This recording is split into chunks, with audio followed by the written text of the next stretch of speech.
가짜 종교인의 특징이 뭐냐면 신관을 비틀어버리는 거예요. 여러분과 내가 사는 길, 우리 교회가 사는 길 단 한 가지, 예수님밖에 없다.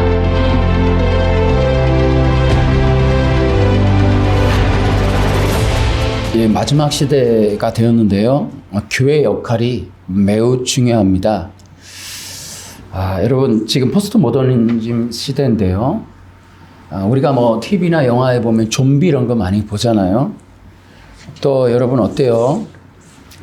사이코패스 이런 드라마 굉장히 많죠. 우리 뭐 이제는 즐기는 정도가 됐습니다만은, 마지막 시대 사람들은 악하고 강팍하고 이기적이며 사랑이 식어진 그런 자들이 될 것은 이미 마태복음에 나와 있어요. 이제 세상에서 기름 부음이 걷어지면서 이제 불법이 성하게 되어 있습니다. 이제 사람들은 자기 사랑에 매몰되어 버리고, 그러다 보니까 모든 사람들이 섬이 되는, 다 나 혼자 살아야 되는 이 관계 단절의 시대가 온다. 그렇기 때문에 교회 역할은 매우 중요하다. 어떻게 할 것이냐, 이 시대에. 어떻게 사람들에게 영향을 줄 것이냐, 이런 것들이란 말이죠. 그런 교회가 시대에 할 수 있는 최고의 존재 가치는 성령의 기름 부으심입니다. 여러분, 진정한 교회 구분하는 알곡과 가락지의 최고의 그런 구분점은 성령의 기름 부으심이에요. 죽은 교회는 절대로 성령님이 임하지 않습니다. 살아있는 교회에만 성령이 역사하시는 거예요. 아멘. 여러분 믿으시죠? 죽은 사람에게도 성령이 역사하지 않아요. 예수 믿고 교회 다니고 기독교인이라 해도 여러분 역사함이 없고 하나님의 인도하심이 없다, 이면 기름 부음이 없는 거예요. 성령을 받은 바가 없다, 이런 거죠. 여러분 구원의 취소가 뭐냐? 성령 회방죄입니다. 실제로는 성령에 대한 관점이 전혀 들어있지 않은 거짓된 교리, 거짓된 신학, 이게 구원의 취소. 여러분 정말 눈 뜨고 다 분별하셔야 돼요. 거짓된 것들이 너무 많아요. 성령께서 이 땅에 임재하실 때 교회가 부흥이 있습니다. 마찬가지로 성령이 거치면 교회는 타락하고 부패하고 멸망합니다. 다시 말하면 성령이 거치면 교회는 죽는다. 그러면 성령의 역사가 없고 교회가 죽는다. 왜 죽을까요? 여러분, 교회들이 왜 성령의 역사가 그치거나 성령님이 역사하지 못하는 교회, 왜 멸망하는 교회, 이렇게 부패하는 교회, 이 대한민국 기독교 이 초토화되는 이 상황이 왜 올까요? 여러분, 목회자들의 욕심과 타락, 말해 뭐합니까? 여러분, 말해 뭐. 어마어마한 세계 대형 교회, 정말 하나님 뜻이었을까요, 여러분? 초대형 교회 경쟁해서 교회 건물 짓게 하고 빚내서 정말 어마어마한 건물들, 목회자 옛날 선거할 때마다 성경책에 돈 넣어서 나눠주기. 여러분, 과거 시대에 우리 몇십 년 동안 대한민국 기독교가 성장도 했지만 정말 어마어마한 부패를 우리가 경험할 수밖에 없었다. 정말 다른 그 어떤 걸 갖다 이유를 대도 제 생각엔 그렇습니다. 대한민국 교회 최고의 이 성령의 역사가 그치게 되는 원인 중에 첫 번째는 목회자들의 욕심과 타락이다 라고 볼 수밖에 없어요. 두 번째는 바로 이 신학의 변질, 거짓된 신학, 기복주의, 신비주의, 물질주의, 인본주의. 여러분, 이게 바로 기독교가 교회 멸망의 여러분 원인이 되었던 겁니다. 여러분, 한국교회가 성장했었다라고 하지만 실제로 안팎으로는 어마어마하게 부패했던 거예요. 대한민국 기독교 성장기에 여러분 그 계산에 들어가는 게 여러분 구원파도 있고 신천지도 있고 다 있어요, 여러분. 그런 것들을 포함하는 겁니다. 그러니까 한국교회가 컸다 그러면 가라지도 같이 큰 거예요, 가라지도. 결국 지금은 어때요, 여러분? 대한민국 교회의 설교는 남았지만 거짓 진리라고 하는 그 이상한 거짓 교리를 갖고 있는 이단들이 더 강력한 힘을 발휘하고 있단 말이죠. 지금은 진리를 잃어버리고 교회가 세속화에 물들어서 이제는 헤매는 겁니다. 길을 잃어버린 거예요, 이제는. 여러분, 한국 교회가 성장하고 건물 지을 때 성공하는 자의 7가지 법칙이 대박을 쳤죠. 긍정의 힘이 대박을 치고 이런 것들이 건물 짓는 데 도움이 됐어요. 재미있고 개그맨처럼 웃기고 연예인 불러다가 잔치하고 뭐 여러 가지 물건도 팔고 바자회 체육대회 이런 걸 통해서 교회들이 한때는 좋았던 적이 있었어요. 여러분, 그러나 이제 보십시오. 코로나 이후에 어때요? 문명이 바뀌고 문화가 바뀌고 사람들이 바뀌니까 자, 성공하는 자의 법칙이 통합니까? 인본주의 통합니까, 여러분? 연예인들 불러다 놔도 사람 모입니까? 세계 제1의 부흥사 왔는데 사람이 모입니까? 안 오거든요. 공황이 생길 수밖에요. 이제 뭐를 하나? 연예인도 안 되고 긍정의 힘도 안 되고 성공하는 자의 법칙 아무리 갖다 두들겨 맞춰도 사람들이 안 모여요. 이제 뭐 할 거냐고요. 그러니까 이단들한테 손 벌릴 수밖에. 그러니까 이제 드러나는 게 설교 표절, 설교 재탕 이런 문제들만 겨우 이제 남는 거예요. 진리를 잃어버리고 세속에 손 벌리고 인본과 짝하고 사람들을 그 욕망에 야합하고 이런 것들로 교회가 세워진 그 후유증이 심각하다. 갈 길을 잃어버렸다. 강단에서 전할 말이 없어졌다. 성도들에게 가르칠 교육 재료가 없다 말이죠. 세속화에 물든 결과로 이제 복음이 아니라 인간학에 쩔어버렸던 대한민국. 이제 인간학도 안 통하면 이제 뭘로 할 거냐니까요.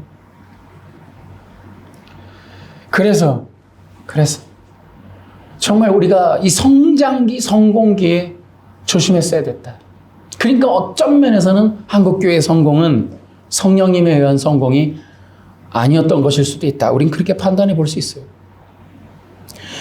여러분, 이제 지금 이 시대가 어쩌면 더 이제 시험대인 거예요. 시험대. 뭐냐? 복음이라는 것에 대한 시험대예요. 시험대. 과연 교회가 복음을 전할 수 있는가에 대한 시험대. 왜냐하면 복음 전하기가 더 어려워졌어요, 여러분.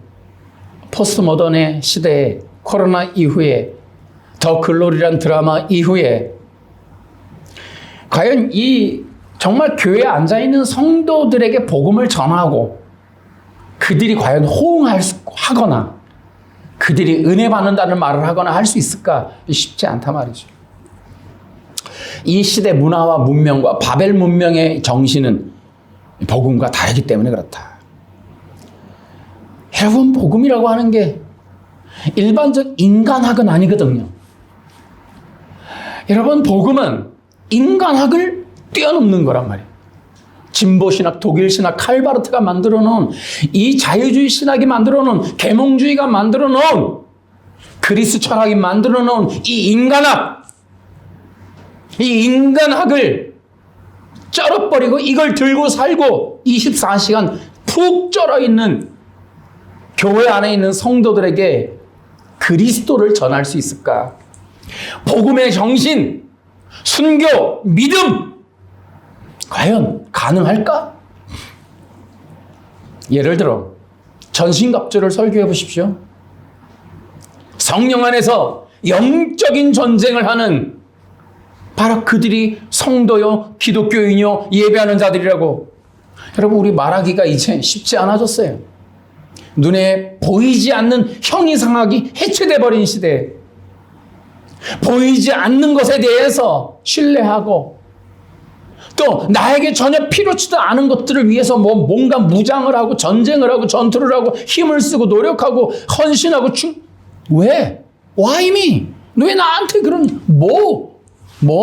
왜 필요하냐는 거죠. 지금 사람들의 말은 나에게 필요한 걸 달라는 거죠. 포스트 모더니즘이죠. 십자가요? 예수님과 함께 십자가에 못 박힌다고요? 기독교인들이요? 옛자를 버린다?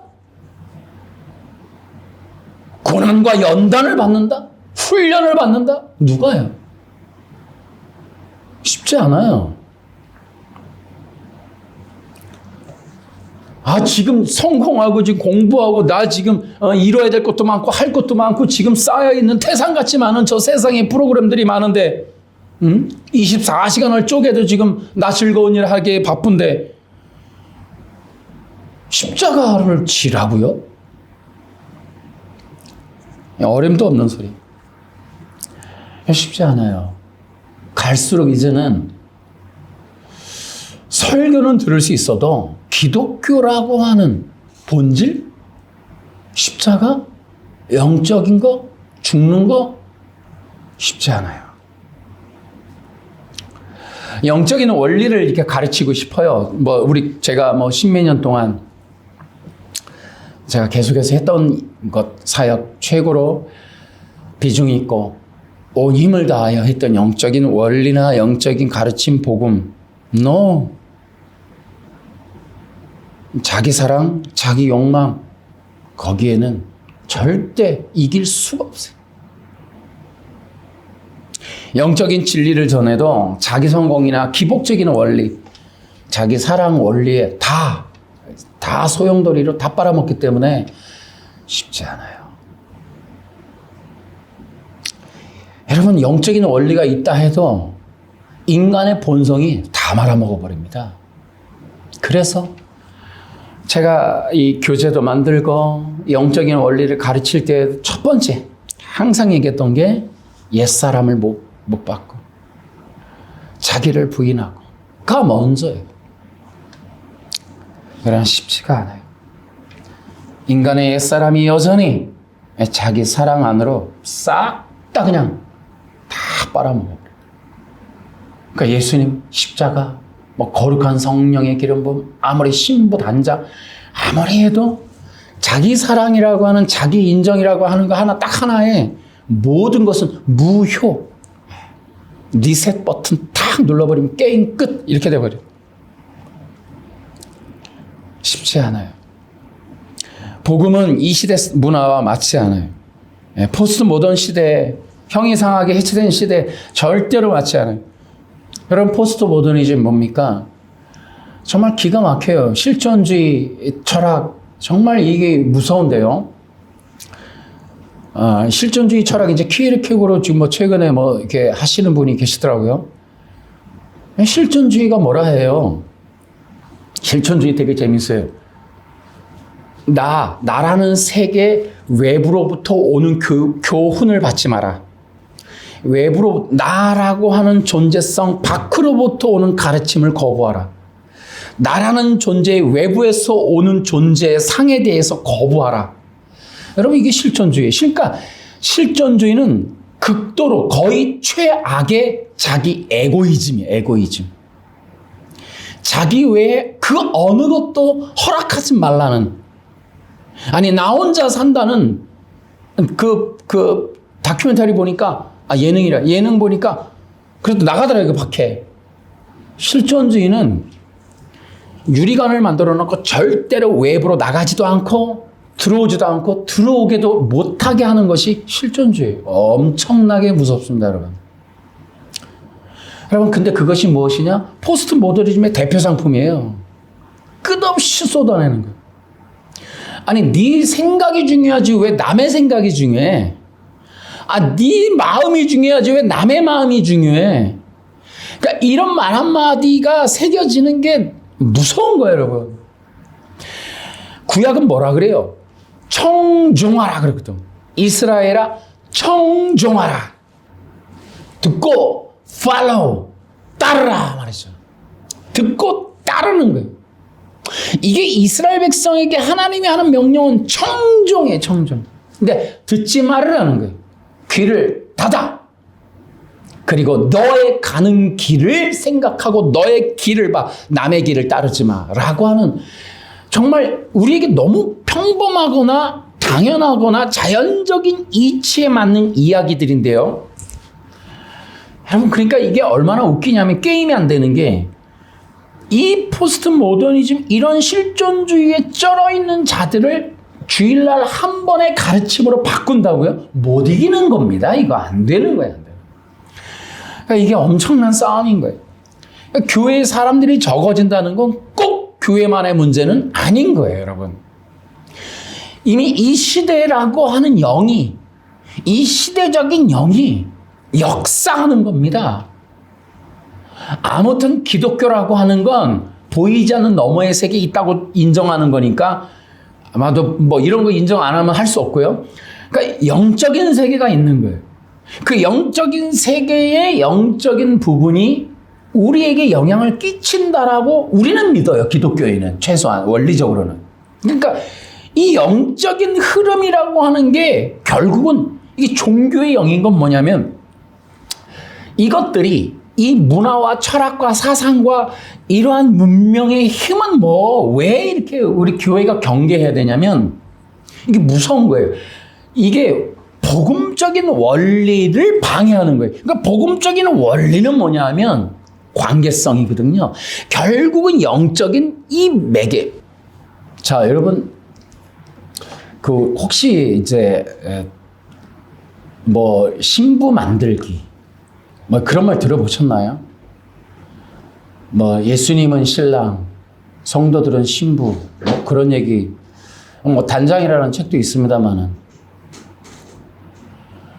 과연 포스트 모던 시대에 어울리는 말일까요? 그렇지 않아요. 여러분 지금 뭐예요? 실존주의.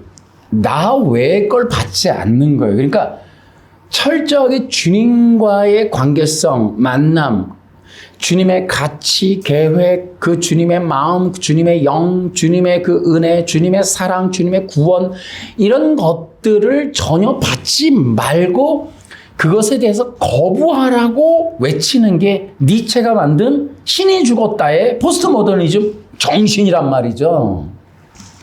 근데 그러다 보니까 정말 이 24시간 우리 눈에 미디어에 보여지는 모든 거는 사실은 무신론 사상이에요. 아니, 무신론도 이게 웃기는 얘기예요. 무신론도 종교니까. 하여튼 그 정도가 아니라 포스트 모더니즘이 무서운 건 그 니체의 사상을 끌어와 가지고 아예 인간 말살, 그러니까 인간을 좀비로 만드는, 쉽게 얘기하면 인간이라고 하는 존재성, 인간은 그 영이 있고 마음이 있고 이러잖아요. 그걸 싹 빼버리고 껍데기, 기계 부품으로 말하면 컴퓨터의 하드웨어만 남는, 소프트웨어 싹 빼버리고 껍데기, 기계, 쇳덩어리 이걸 만드는 게 좀비란 말이죠. 그러니까 사람들의 영혼을 싹 뽑아버리는 거예요. 그게 실존주의라니까요. 케르 케고로. 한번 책 좀 읽어보세요, 여러분. 인간 영혼을 싹 빼버리는 거예요. 빼버리는 거예요. 무시무시한 거예요. 이제 그런 시대에, 그러니까 우리로 하여금 그리스도 중심적인, 그리스도의 십자가 중심, 그러므로 그 십자가를 통한 하나님의 영, 그 하나님의 영을 통한 하나님과의 관계성의 회복, 이런 것들을 전혀 우리가 이룰 수 없도록 가로막는 그런 시대가 기본적으로 세팅되어 있는데, 여기서 복음을 전한다는 게 너무 어렵다 말이죠. 너무 어렵다고. 그래서 참 이게 이전부터 준비되어져 와야 되는 거예요. 지금 다시 이루기가 너무 힘들어요. 여러분, 성령의 기름 부음으로 이 충만해지는 이 일이 쉬운 게 아니에요. 성령 충만해지는 성도를 만든다라고 하는 어떤 그런 교회의 목표가 설정되어지면 아마 성도들 엄청 부담될 거예요. 이게 뭔가 싶을 겁니다. 근데 어떤 면에서는 우리가 성경적으로 말하면 교회 안에서 성령의 사람들이라는 사람들을 우리가 찾을 수 있을까요? 정말 성령 받은 기독교인이야, 성령 충만한 성도들이야 라고 여러분 우리가 과연 찾을 수 있을까요? 쉽지 않아요. 뭐 예를 들어 아까 신부 얘기했지만은 신부라는 게 뭡니까? 신랑 중심적인 존재가 됐다는, 이미 나는 누구의 사람입니다. 이게 정해진 거잖아요. 우리가 뭐 아무리 그래도 안 되고.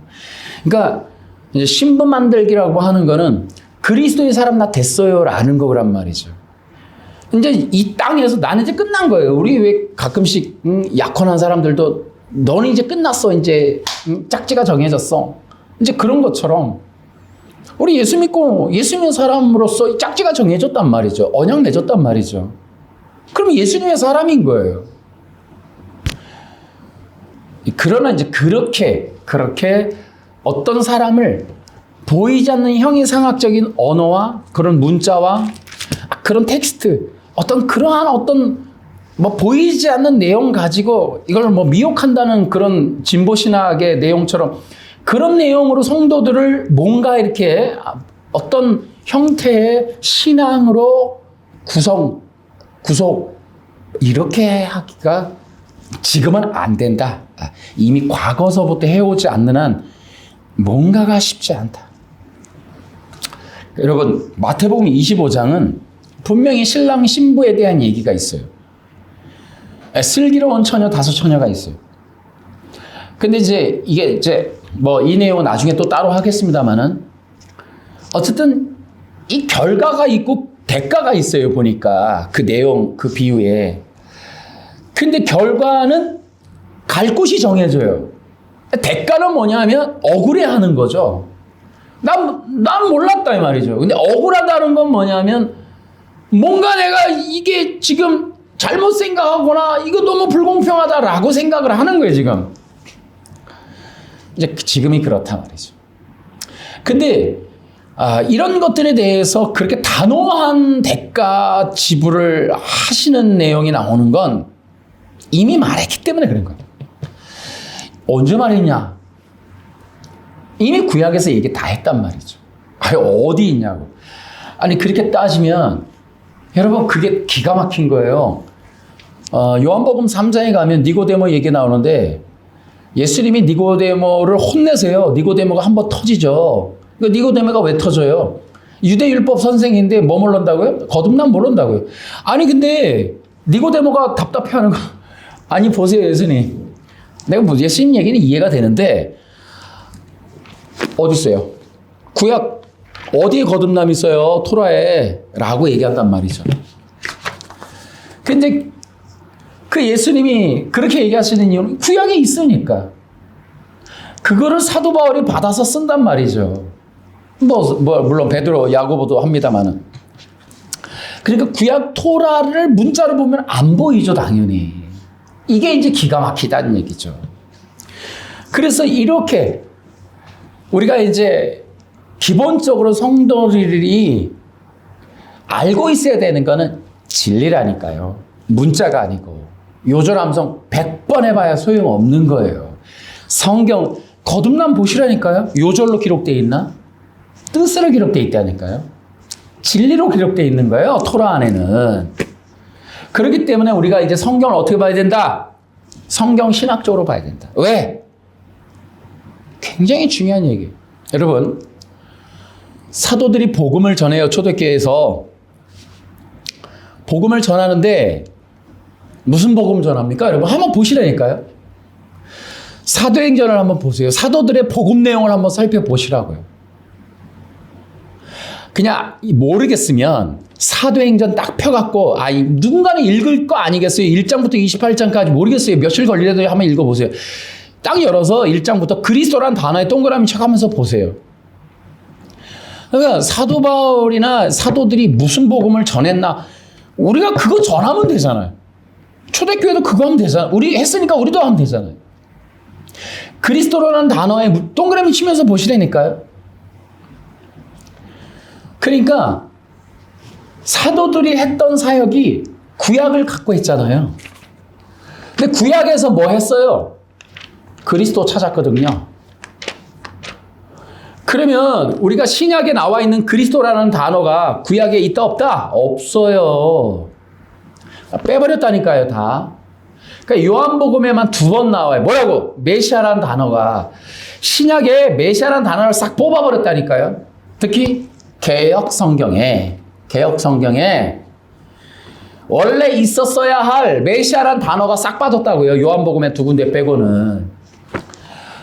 그러니까 누구도 모르는 거예요. 이거를 현대 시대에는 메시아가 복음이라는 걸 모르는 거예요. 왜? 그래서 여기 또 얘기하는 거예요. 우리가 왜 성경 신학적으로 전해야 되느냐? 왜 성경 신학에 능통해야 하느냐? 진리 때문에 그렇다고요. 그 진리는 뭔데? 복음이 진리 안에 있는 거예요. 근데요, 이게 되게 재미난 거예요. 이제 사람들이 이제 뭐 유광수 다락방에 가서 배워볼까? 여기도 구원파 뭐 박옥수한테 가면 뭐 캡슐이라도 뭐 하나 줄까? 뭐 이렇게 자꾸 여기저기 들어본. 심지어는 뭐 신천지 가서 나 신천지 갔다 왔다고 말 안 하면 성도들이 뭘 알겠어요? 가서 다 배워갖고 와서 가르치면 되는 거지.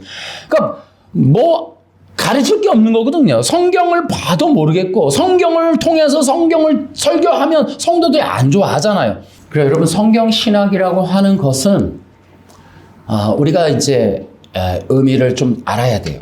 여러분 성경 신학을 이란 말은 뭐 서적이 많이 나와 있어요. 알고 싶은 분은 서적 가도 돼요. 그러나 제가 이제 말씀드리는 게 이거예요. 성경 신학이라는 의미는 이렇게 보시면 돼요. 여러분 지금 현대 신학이라는 게 독일 위주로 돼 있지 않습니까?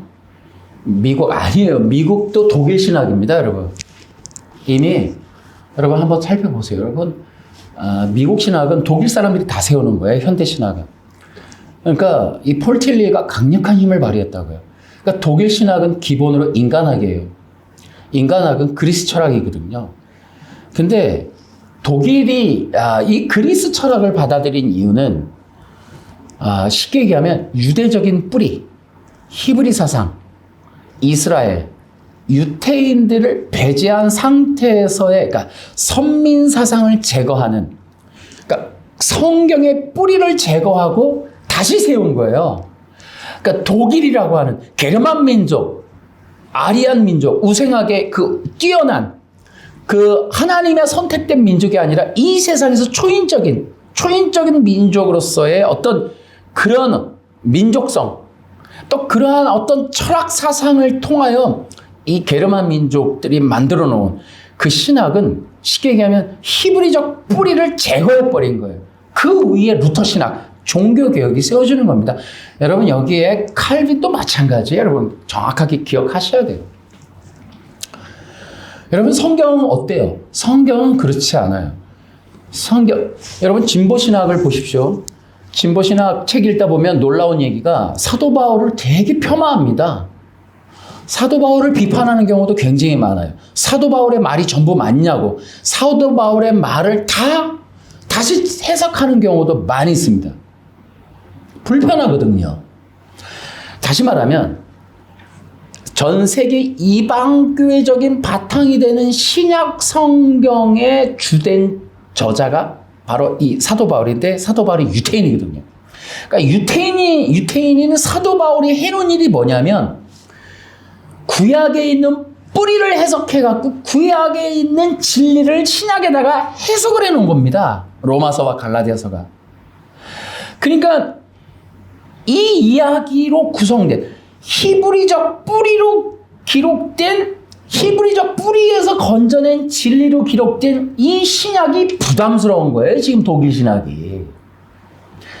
그러니까 이 신약 성경을 다시 쓰든지 아니면 재해석을 하든지 사도 바울의 사도권을 박살을 내든지 사도에 기록된 문자를 다 부정해버리든지 여러 가지 방법들을 통해 갖고 뭐 이제 해체를 다 하는 거예요. 해체. 그래서 결국에 뭐 하는 거냐면 이들은 히브리적 뿌리가 없는 신학을 만들어내는 거예요. 이 사람들이. 그게 이제 대표적인 게 개혁신학인데 은사중지론, 개혁신학인데 대체신학, 뭐 이런 거 하는 겁니다, 여러분. 개혁신학인데 구원취소. 김세윤 박사 구원취소 하잖아요. 개혁신학인데 구원취소. 그러니까 개혁신학이라는 걸 맹신하지 말라는 거예요. 맹신하지 말라. 개혁신학인데 다 한다니까요. 그리스도께서 믿는 믿음. 이게 우리가 그런 거를 분별할 수 있어야 돼요, 지금. 그러니까 성경 신학이라는 게 뭐냐면 복음의 뿌리를 찾는 거예요. 구약적 뿌리, 히브리적 뿌리를 건져내는 거예요.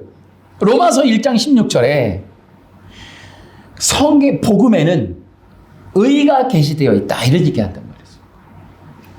그러니까 복음에 의가 계시되어 있다라는 말을 이해한 게 사도 바울이에요. 그러니까 복음에서 의를 찾는 거죠. 그러니까 율법이라는 토라 문자에서 의를 찾던 인간학, 인간의 행동에서 의를 찾던 율법주의가 아니라 복음이라고 하는 예수 그리스도라고 하는 분, 예수님을 통하여 그 의를 찾게 되는 바로 그것을 복음이라고 하는 해석을 한 구약이라고 하는 것을 통하여 이 복음을 찾아낸 것이 바로 사도 바울. 그러니까 진보 신학이 불편한가 이거예요. 이게 왜 여기 기록되어 있냐 이거죠.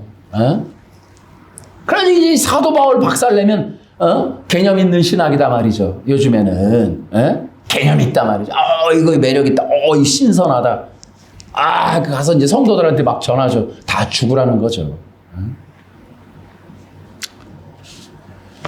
그러니까 성경 신학적인 내용의 최고의 가치는 예수님이 하신 거예요. 아까 니고데모 얘기했죠. 그러니까 니고데모가 뻥 찌는 거예요. 유대 선생 중에 선생인데 뭐냐면 아니 토라 그러면 나만큼 아는 사람 나와보세요. 그 니고데모였단 말이죠. 근데 너 거듭남을 왜 모르니? 거듭남이 어디 있냐니까요. 그러니까 문자로 보면 거듭남이 없거든요. 근데 그 안에 진리로 담겨 있는 거예요. 그거를 사도 바울이 복음의 의가 계시되어 있다. 이거를 로마서 8장하고 연결하는 거예요. 이거를. 그러니까 예수님이 말씀하시는 것도 교훈을 뭘로 해요? 그게 바로 이게 거듭남이었단 말이에요. 그 거듭남의 비밀을 정확하게 알고 있는 자가 바로 누구였다? 그 수가성 여인이었단 말이죠. 내가 기다릴 건데 기다리고 있는데 그분이 오시면 알려준다고. 메시아가 나는 그분을. 그럼 메시아를 기다리고 있었단 말이죠. 그러니까 그거를 기억을 하고 있는 거예요. 그러니까 이런 신학을 복음을 기록한 누가가 알고 있는 거예요. 그러니까 누가라고 하는 사람이 그 경험하고 받고 누린 그 복음이 바로 구약에 있는 기름 부음이라고 해요. 그러니까 오늘 본문에 누가의 그 감격이 나타나는 거예요. 여러분 누가 오늘 본문에 왜 기도를 했는데 결과가 성령이냐에 대해서 여러분 도대체 이거를 누가가 왜 이렇게 기록했냐 말이죠. 마태복음에서는 그렇게 기록 안 했는데 누가는 이걸 아버지께서 구하는 자에게 성령을 주시지 않겠느냐. 하나님 이게 의미가 뭡니까? 병 고치는 성령이 아니고 여러분 이게 뭐예요? 그러니까 이방인도 하나님의 자녀가 될 수 있다라는 거에 대한 얘기란 말이죠. 그러니까 이방인인 우리가 어떻게 하나님의 자녀가 되냐? 언약도 없고 토라를 가지지도 않았고 우리에게는 조상도 없는데 우리 같은 이방인, 우리가 고대 그 근처에 있었던 그 이방인들이 어떻게 이스라엘의 하나님의 자녀가 될 수 있는가는 성령을 통해서 가능하다. 성령 받은 자가 가능하다. 그러니 그 누군가도 모든 이들 그 유대인이 아닌 그 누구라도 아버지께 구한다면 하나님이라는 분을 부르고 하나님 앞에 나아가고자 살려달라고 외친다면 북극이나 아프리카나 그 어디에서라도 하나님의 이름을 부르고 하나님께 기도하면 내가 너에게 내 아들이라고 성령을 붓겠다라고 하는 그 응답, 그 하나님의 은혜로 오신 선물, 하나님의 자녀라는 증표인 성령을 주시지 않겠냐가 이방인인 누가의 이 구약적인 복음의 해석이란 말이죠. 이해란 말이에요. 병 고치는 성령이 아니고. 그러니까 우리가 여기서 말하는 게 중요한 게, 누가가 깨달은 게 뭐냐? 누가가 깨달은 게 뭐냐? 독일 애들이 만들어 놓은 예수전당 불신족이 아니고, 이게 뭐냐? 그러니까, 지금 이 누가라고 하는 이방인이 받은 복음의 감격이 뭐냐면, 예수 믿으면, 하나님의 자녀가 된다는 거야, 자녀가. 이것이 구약적인 개념이에요. 중요한 게 뭐냐? 인간이 어떻게 하나님의 자녀가 될 것일까? 어떻게 하나님의 백성이 될 것이냐? 어떻게 하나님의 은혜의 그런 종이 될 것이냐? 시민의 언약적 관계를 맺는 자가 될 것이냐 하는 거에 대한 거란 말이죠. 그걸 깨달은 거예요. 그걸 유대인들이 전하지 않았는데, 그래서 이제 유대 종교인들이 이제 책망받는데 사도 바울을 통해 들었잖아요. 그러니까 이제 누가라고 하는 사람이 바로 이걸 들은 거예요. 어떻게 해야 하나님의 자녀가 될 것이냐라는 것에 대한 거란 말이죠. 이건 그것이 바로 뭐다? 성경 신학적인 이해가 있었기 때문에 복음을 전할 수 있었다. 그래서 누가가 복음서를 기록한다. 그게 바로 성경 신학. 그러니까 이 지금 누가가 기록하고 있는, 이방인인 누가가 기록하는 건 구약이라고 하는 뿌리를 알고 있기 때문에, 구약의 뿌리, 그 언약이라고 하는 하나님과의 언약적 관계에 대한 이야기를 하고 있는 거예요.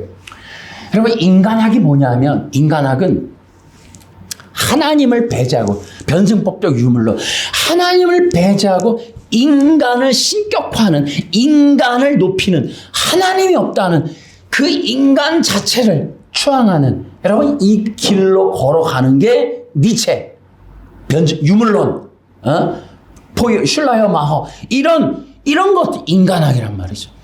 이 결과물이 포스트 모더니즘. 지금은 인간 중심적인 사고로 구성되어 있는 기독교, 인간학에 기반한 신앙으로 보편화되어 있는 성도들, 인간학이라고 하는 것을 가진 그 개념상 이런 형식적 기독교인. 그렇기 때문에 뭐한다? 결국 그러한 철학과 사상과 인간학이라고 하는 이런 거짓된 이 독일 신학은 성령의 이 기름 부음의 길을 가로막는다. 여러분, 기사를 찾아보시면 최근에 본 기사예요. 독일 기독교가 완전히 초토화됐답니다. 그러니까 독일이라고 하는 나라의 천주교도 박살났고, 개신교도 거의 소멸직, 프랑스는 이미 오래전에 끝났고 데리다 때문에 다 박살났는데, 독일이라는 종교개혁의 진원지인 독일도 초토화됐다는 거예요. 다 거의 다 사라지기 직전.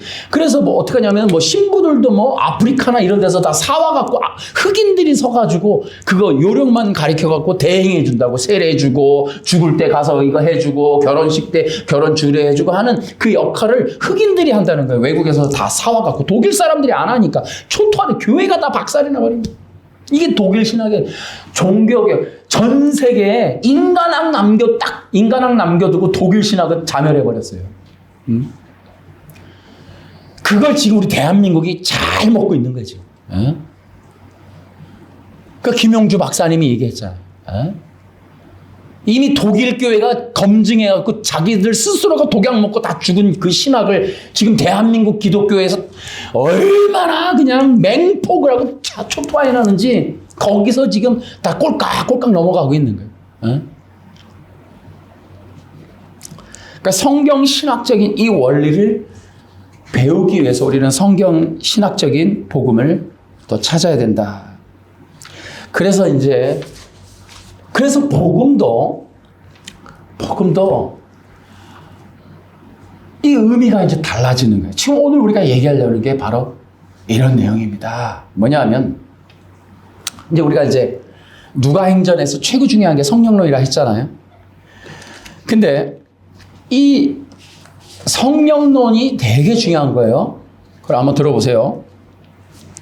그러니까 구약이라고 하는, 그러니까 구약에서의 진리는 그 인간들이라고 하는 것과 신과 이 모든 게 이제 다 정해져 있어요. 그러니까 쉽게 얘기하면 하나님이 창조하시고, 근데 인간은 그의 피조물이고, 자, 이 기본적인 원리가 뒤집히면 이제 이게 유물론이 되는 거예요. 이게 유물론. 이게 어디서부터? 그리스 철학, 영지주의서부터 나온단 말이죠. 영지주의는 사탄에게서부터. 그 영지주의 그리스, 그 다음에 르네상스 계몽주의 넘어가는데, 바로 이 하나님이 창조주, 인간은 피조물, 요게 뒤집혀버리는 거죠. 근데 이게 이제 성경의 길. 그러니까 우리는 철저하게 성경신학적으로 이걸 기억을 해야 된다. 그러니까 이렇게 성경에 기록된 원리를 이 하나님의 말씀을 절대 진리라고 믿는 사람이 몇 명 안 남게 된다고요. 지금 독일 신학에 완전히 축토화돼 갖고 제가 알고 있는 통합측 어떤 목사님이 아직도 성경이 진리라고 믿어? 나한테 그러더라고요. 기가 막혔죠. 이건 내가 알겠어요. 통합측 어느 정도의 신학을 갖고 있는지 그 사람 개인적인 건. 근데 제가 이제 그 김용주 박사님 그 책 읽어보니까 거기에 이제 장신대도 다 독일 신학이다. 근데 우리가 이런 거예요. 기본적인 거. 하나님이 창조주요, 인간은 피조물. 이걸 부정해서 뒤집어 버리는 거예요. 근데 우리는 그렇지 않단 말이죠. 그런데 바로 이러한 이 진보 신학을 다 뒤집어 버려요. 그러면 이 진보 신학이라고 하는 것이 무슨 짓을 하고 있느냐 하면, 여러분 한번 들어보세요. 기독교에서 가장 중요한 게 뭐냐면 신관이에요. 하나님이 누구시냐예요. 인간학은 인간이 어떤 존재냐는 거예요. 여러분 혹시 인터넷에 보셨나 몰라. 나 강신주라는 사람의 영상도 뜨더라고요. 그래서 봤어요. 텔레비에도 나온 적이 있고 하기 위해서. 근데 어쩌다 보니까 자꾸 떠요. 자꾸 내 핸드폰에. 그래서 내가 또 들어봤어요. 어저께인가 뭐 한번 들어봤더니 또 뭐라 그러냐면, 인간이 종교라고 하는 거 안에서 가장 비참한 존재로 여겨지고 있다. 가장 낮은 단계다. 그러니까 신이 인간을 되게 차별하고 인간을 막대하고 인간을 노예처럼 부리는 그런 상황이 종교다. 이거를 왜 따라가냐? 그러니까 아직도 인간이 이런 상황인데 왜 종교를, 그러니까 종교 안에 들어가면 그렇게 된다는 거예요. 인간이라는 건 그렇게 밑으로 가게 돼 있다는 거예요. 그러니까 뭐라 그러냐면, 강신주가 종교를 왜 필요로 하냐는 거예요. 이 시대가 왜 종교가 있어야 되냐는 거예요. 종교가 있는 한 인간은 미치다 이거예요. 정확하게 진보신학, 정확하게 인간학을 얘기하고 있더라고요. 뭐 그런 책을 안 읽어보신 분들은 모르겠지만 정말 충격이었어요.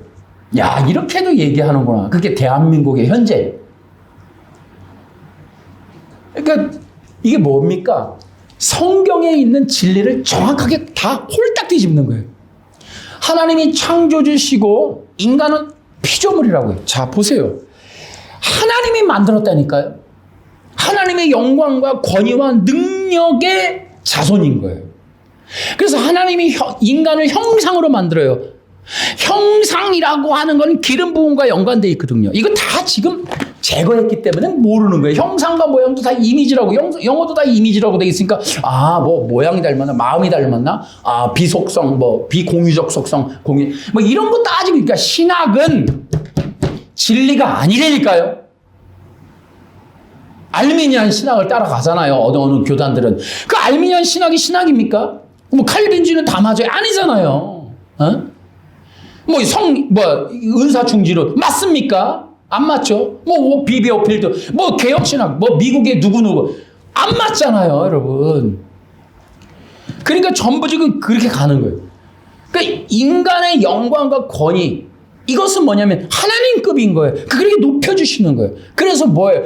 그 형상이라는 말 속에는, 왕 같은 존재, 그 말 속에는 그 그리스도, 기름 부음 받은 자, 기름 부음이 뭡니까, 여러분? 영광과 권위와 권능이라는 거거든요. 그러니까 하나님이 보냈어요 하는 거예요. 하나님이 보내는데 그냥 안 보내죠. 아버지의 옷도 주고 명패도 주고, 사극 보니까 왕이 어디 보낼 때, 이거 가지고 가면 통과시켜 줄 거고, 이거 가지고 가면 말도 내줄 거야. 이러더라고요. 증표가 있는 거예요. 이거 왕의 건데. 이러는 거죠. 그게 권위와 영광과 이 권능인 거예요. 이제 그런 것들을 가진 자가 인간이에요. 그러니까 인간은 만물 속에서도 하나님적인 영광을 가진 존재, 위대하고 뛰어난 존재. 여러분, 결코 종교라고 하는 것에서 노예거나 그래서 하나님을 억압하고 이런 존재, 그 인간하기 말하는, 그러니까 하나님은 제거돼야 돼. 그래서 인간이 신으로 등극해야 돼. 그 사탄이가 뭐라 그러니까 너도 신처럼 될 수 있어. 그 말이랑 똑같단 말이죠. 그거를 신학으로 하면 안 돼. 그러니까 가짜 종교인의 특징이 뭐냐면 신관을 비틀어 버리는 거예요. 하나님에 대해서 어떻게 얘기하느냐, 이걸 딱 보면 알아요. 이게 가짜 종교인.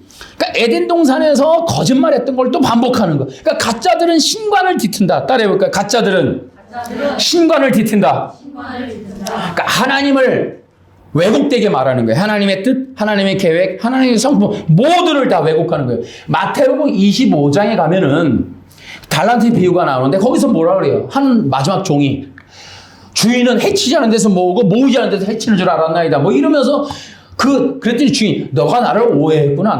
내가 그런 주인인 줄 알았냐? 하면서 이제 뭐라 그래요? 이 악한 종아 이란단 말이죠. 그러니까 뭐가 문제예요? 주인과의 관계성이 없는 거예요. 나 혼자 사시고 계신 거예요, 그분은. 그러니까 전혀 주인과의 소통이 전혀 없는 거예요. 친밀함이 아예 없는 거예요. 주님을 알아본 적도 없고, 주님을 바라본 적도 없고, 주님께 청종한 적도 없는 거예요. 그러다 보니까 나 혼자 사세요. 그러니까 결국은 마지막 날 트러블이 딱 나는 거예요. 그러니까 주님도 딱 그러죠. 네가 나 그런 왕인 줄 알았니? 이렇게 하실 수밖에 없는 거예요. 그러니까 이것이 문제. 그래서 가짜들의 특징은 신관이 다 뒤틀려 있어. 어떻게 뒤틀려? 자기 상을 금송아지 세워놓는 거예요. 하나님도 아닌 걸 딱 놓고 그걸 가짜를 자기 신으로 섬기고 있는 거예요. 여러분 이게 교회 안에 만연돼 있다고요 지금. 그러니까 하나님을 오해하게 만들고 자기를 오해하는 거예요. 그러니까 이 정신병자들의 특징이 뭐예요? 다른 사람을 오해하고 자기에 대한 망상을 가진 거 아닙니까? 뭐라 그래요? 나는 신이다. 이거 다 망상증이죠. 나는 슈퍼맨이다. 이거 다 망상증이에요. 그 다른 사람에 대해서 오해하는 거예요. 다른 사람들을 정죄, 심판, 판단 탁탁탁탁탁 해내는 거예요. 다. 그리고 자기가 나는 왕이다. 이제 이런 것들이 이제 문제가 되는 거죠. 그리고 이제 이렇게 이 가짜들의 특징은 인간, 하나님, 관계성 이걸 다 뒤틀어 버리는 거예요.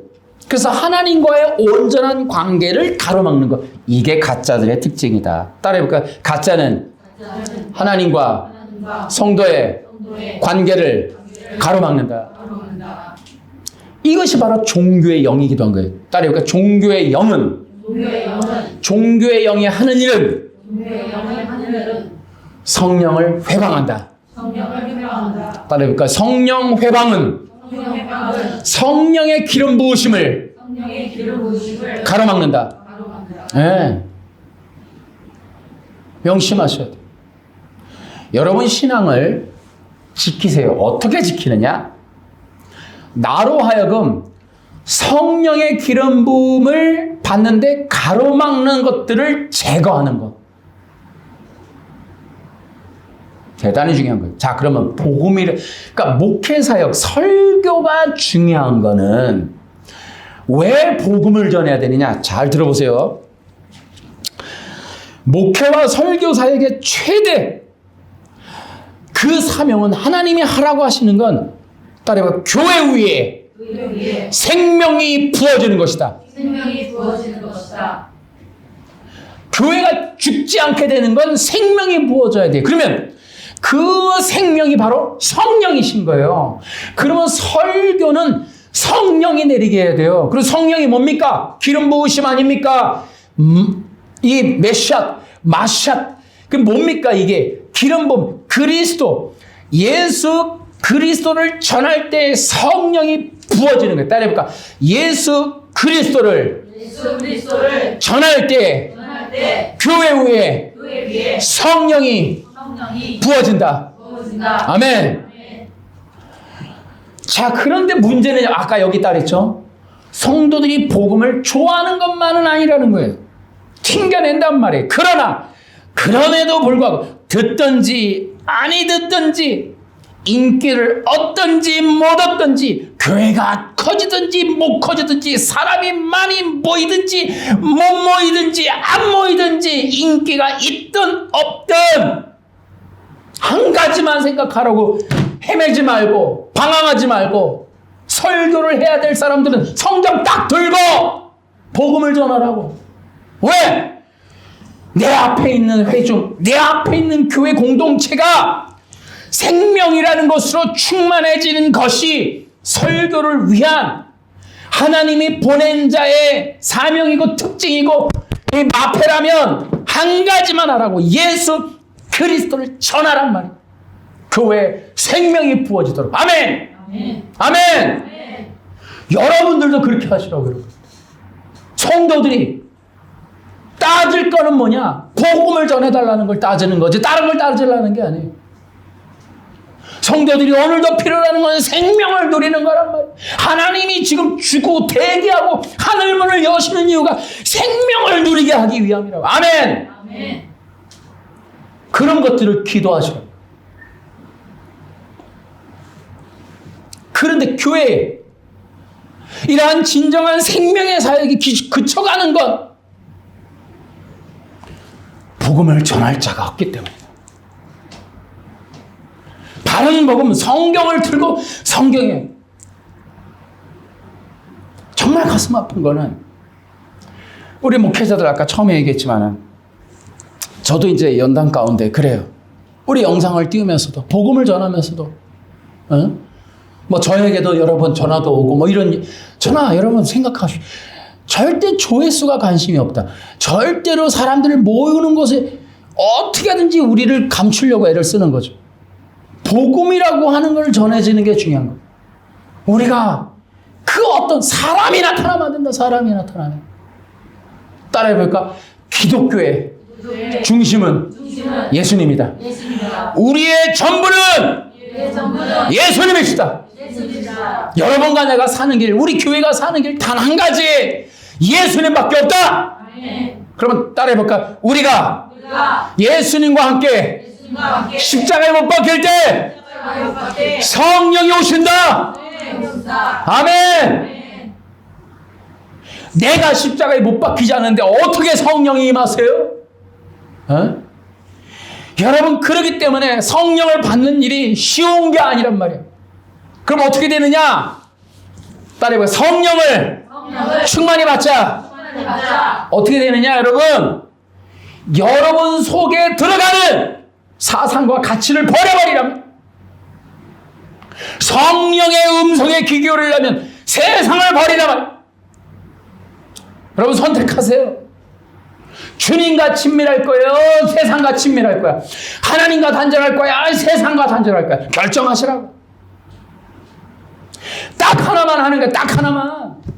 에? 오늘도 내가 그 누가복음 또 나오지만은 주님이 오실 때 믿는 자를 보겠느냐? 에? 오죽하면 그런 말씀을 하세요. 오죽하면 이제 마지막 시대 따서 여러분 보시라니까. 이제 대한민국 기독교 여러분 지금 보이는 게 다가 아니지. 거의 지금 밑에 모래 지금 다 끝났어요. 이제 그냥 무너지는 사인만 남은 거예요 지금. 보이는 게 뭐 그러니까 여러분도 아무 생각 없죠 지금. 신부들이 볼 때 억울하거든. 이게 되게 웃기는 거예요. 가만 보니 게 우리한테 중요한 비유예요. 이거 신랑 그 열처녀 비유가. 억울한 대가와 결과를 보시네. 여러분 얼마나 웃겨. 그 비유 얘기했지만 그 당시에 유대인들 들었어요? 안 들었다니까. 지금 우리 교회들이 빤히 보는데 율법주의 조심하는 사람 어디 있어요? 율법주의는 잘못된 거네 말하는, 그걸 알고 있는 사람이 몇이나 되냐니까. 성경에 기록되어 있는 걸 보고도 아는 사람이 얼마나 있냐니까요. 보고도 대비하는 사람이 얼마나 있어요. 저렇게 하면 안 되는데 하는 사람이 몇이나 있냐고. 기가 막힌 일이에요. 이게 지금 주석 성경서부터 성경이 다 있어도 여러분 우리는 헤매는 거예요. 여러분 뻔히 나와 있는 길인 거예요. 여러분 우리가 성령을 택할 거예요? 세상을 택할 거예요? 어느 길로 가야 우리가 생명이 충만할 거냐니까. 다시 한번 할까요 우리? 세상과 단절하고 성령과 친밀합시다. 아멘. 오히려 바보같이 성령님과의 관계를 소홀히 여기고 세상하고 짝을 지으려고 그래. 바보다 이 말이야. 바보다 말이야. 성령 충만하려면 먼저 나부터 세상과 끊어야 돼. 자아와도 끊어야 돼. 내 욕심. 아니 목회자들 성령의 불받아라 뭐 그런 집회 있는 거 내가 유튜브 떴길래 또 봤더니 30년 40년 전에 대한민국 기독교 말아먹은 거 또 하더라고. 성령 불받아갖고 병 고쳐서 목회 성공하고. 자, 이 말 자체가 지금 40년 동안 한국교회 말아먹은 거거든. 결국 뭐냐면 성령의 불이라고 하는 것으로 뭐 한다. 이 목회자들의 이 잠자는 욕망을 부추기는 거야. 충동질하는 거야. 성공. 그러면 대형교회 사람 많이 모이네? 나 그럼 총회장 가고, 교회 건물 지을 수 있고, 유명해지고, 방송 나가고, 새롭게 써서 나가고, 이걸 계속 꿈꾸게 한다면. 따라해볼까요? 성령의 불은 예수님이다. 따라해볼까? 성령의 불받아 예수님께 예배합시다. 성령의 능력 받아 예수님만 전합시다. 성령의 불을 받아서 예수님만 사랑합시다. 아멘. 그게 성공이야. 그게 성공. 사람 병 고치려 하지 말고 당신의 마음의 욕망이나 당신의 마음에 있는 욕심이나 버리라고. 그거나 십자가에 성령의 불까지 와도 안 돼. 성령의 불이 와도 이게 우리 인간 속에 있는 욕망, 대한민국 국민 이 DNA 속에 있는 욕망 못 버린다. 이 사기성을 못 버린다. 종교 웬만하면 다 사기고, 유명하면 다 돈 문제 다 있고 말이죠. 여러분 성령의 불까지 동원 안 돼도 여러분 우리 예수님 사랑하는 것 여기에 목숨 걸어야 돼. 아멘. 그게 진짜 백이에요. 예수 믿고 진짜는 예수님을 예배하고 사랑하고 거기에 목숨 거는 거예요. 아멘. 목회 성공? 야망에 탑 쌓지 마세요. 목회자들의 그 안에 있는 욕망 충동질하지 마시라고. 따라해볼까? 목회자들 속에 절대적으로 필요한 건 예수님에 대한 믿음이다. 예수님에 대한 믿음도 없으면서 야망과 욕망만 커갖고 어떻게든 성공이 뭔데? 성공이 뭔데? 무명으로 아무도 모르는 곳에서 예수님을 사랑하고 예수님을 얘기하고 예수님께 영광 돌리고 예수님만 전하는 그분이 성공한 거예요. 그런 순수한 믿음이라는 게 없다고. 믿음이라는 게 오늘날 지금 성령이라고 하는 것이 다 왜곡되어 있다 말이죠. 어떻게든지 헌금 바쳐갖고 돈 놓고 돈 먹게 하고 사기 쳐갖고 돈 많이 더 벌고 돈 더 가지고 더 높은 자리 감토 더 쓰고. 대한민국 안 그런 데가 어디 있어? 안 그런 데. 안 그런 사람이 어디 있어? 여기에 무슨 성령 불이 오냐고. 교회 사람 많아지는 걸 꿈꾸는 자에게 무슨 성령의 불이 내리냐고. 대한민국 기독교는 성령의 불이 필요한 게 아니라 회초리가 필요해. 회초리가. 욕심들 신학교에서부터 이 욕심 빼는 회초리가 필요해. 회초리. 다 거짓말, 다 사기, 다 욕심꾸러기, 다 욕망 덩어리. 순수한 신앙, 순수한 믿음, 예수 그리스도가 남지도 않은 사도 바울. 매를 맞고 자기가 스스로 돈을 벌고 자기의 목숨을 바쳐서 순교하는 일이 여러분 무명한 자같이. 정말 우리가 이 성령의 불은 시대를 넘어가야 돼. 내 한계를 넘어가야 돼. 세상의 가치를 넘어가야 돼. 여러분 이 성경의 진리, 이 복음을 따라 살아가는 여러분과 제가 돼야 돼. 아멘. 따라해볼까? 성령 세례받아. 성령의 말씀, 성경의 말씀대로 정결한 신부가 되어 예수님만 사랑하며 삽시다. 아멘. 아멘. 아멘. 하나님께 영광. 하나님 아버지 감사합니다. 그냥 가슴이 터질 것 같아. 다 가짜들, 다 욕심 덩어리들, 다 거짓말 사기꾼들, 온 천지가 사기꾼들. 정말 순수한 신앙, 순수한 믿음, 진실한 사람, 옛사람의 마음, 아담의 마음 좀 십자가에 못 박고 예수님 그 걸음을 걸어갈 수 있는 적어도 우리 교회 좀 되면 좋지 않을까요, 주님? 이 영상이 조금이라도 도움되면 보는 사람들이 조금이나마 예수님 사랑하는 동기가 되고 그런 계기가 되면 좋겠습니다. 오늘도 우리가 듣는 이들 마음속에서 성령이 작동하셔서 우리 속에 있는 더러운 거 다 태우시고 예수님 사랑하는 마음만 뜨겁게 타오르도록 주님 역사에 주시옵소서.